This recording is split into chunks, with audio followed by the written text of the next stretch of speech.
la frontière est du Congo belge, se trouvent les royaumes indigènes du Rwanda et de l'Urundi.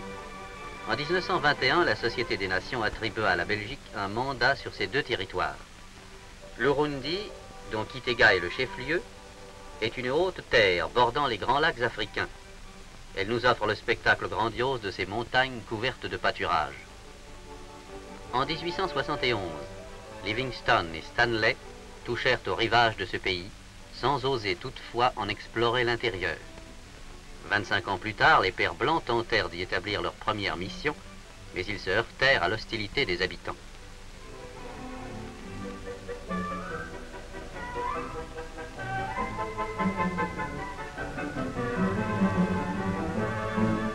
À Kitega, chef-lieu de ce curieux royaume, un des derniers vestiges de l'occupation allemande, est la Redoute, érigée en 1908.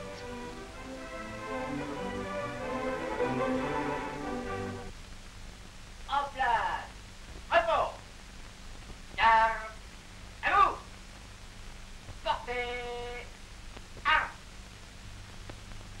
présentez, arme, Véron, bêta.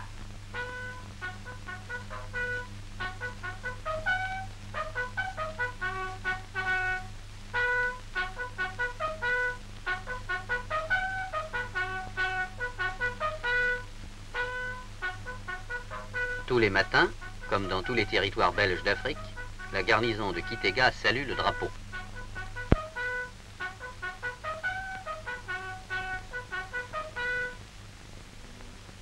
Quelques rares constructions rappellent l'éphémère influence allemande, qui ne réussit guère à mettre fin aux luttes entre le roi et ses vassaux, aux intrigues parmi la famille royale et aux nombreux drames politiques.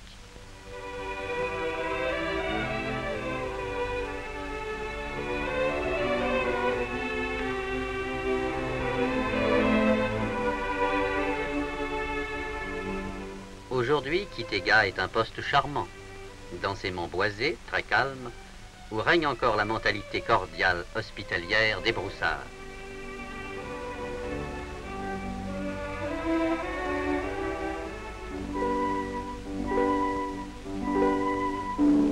La Belgique a doté l'Urundi d'un important réseau routier. 111 km séparent Kitega d'Uzumbura, capitale administrative des territoires sous tutelle. Les marchés ont révolutionné la vie économique traditionnelle de l'Urundi, basée sur l'autarcie familiale. Aujourd'hui, les indigènes y vendent leurs produits, vivres, café, ricins et des piments.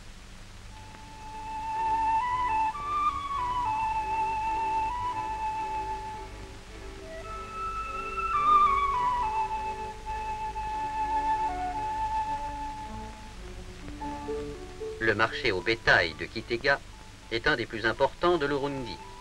L'administration belge s'efforce d'accroître la vente de bêtes de boucherie, car il y a pléthore de bétail sur un sol appauvri et la population manque de protéines animales. Dans les petits centres des territoires sous tutelle, une vie sociale active se manifeste déjà. Plusieurs fois par semaine, les Européens se réunissent au cercle de Kitega. Le roi de l'Urundi lui-même, le Mwami Mwambutsa, assiste souvent à ces réunions.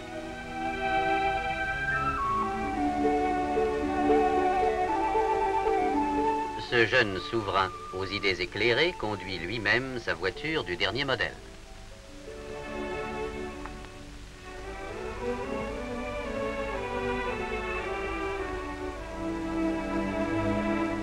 Comme son collègue du Rwanda, le Mwami Mwambutsa a quitté le kraal ancestral et occupe aujourd'hui une demeure dans le style country house européen.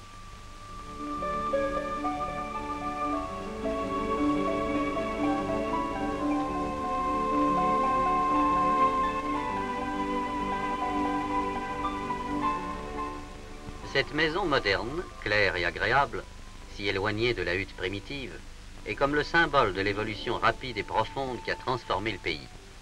Autrefois, le pouvoir du Mwami était absolu. Le pays tout entier lui appartenait. Il déléguait ses pouvoirs à de grands feudataires ou chefs issus de sa race. À l'heure actuelle, le pouvoir absolu des Bami n'existe plus.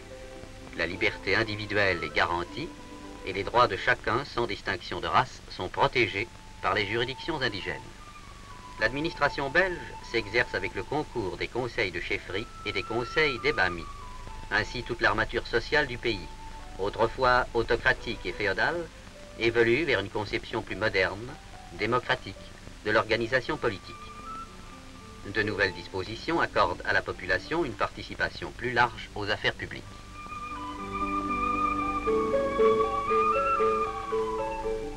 Le Mwami Mwambutsa est venu en Europe et a eu l'occasion de voir en Belgique un pays d'ancienne civilisation au travail.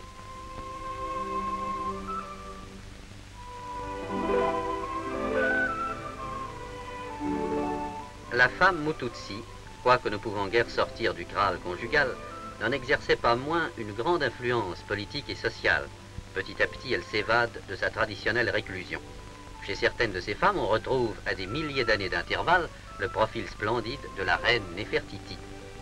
Pour occuper leurs loisirs, elles s'adonnent aujourd'hui à des travaux de sparterie et de vannerie d'une finesse remarquable.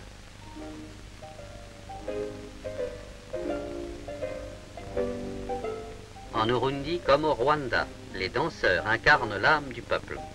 Mais leurs costumes diffèrent quelque peu de ceux du Rwanda. Ils se distinguent par leurs robes de léopard, ainsi que par leurs ornements de fines perles. Avant chaque exécution, le maître de ballet, vêtu d'une ample étoffe rappelant le péplum antique, exhorte ses danseurs.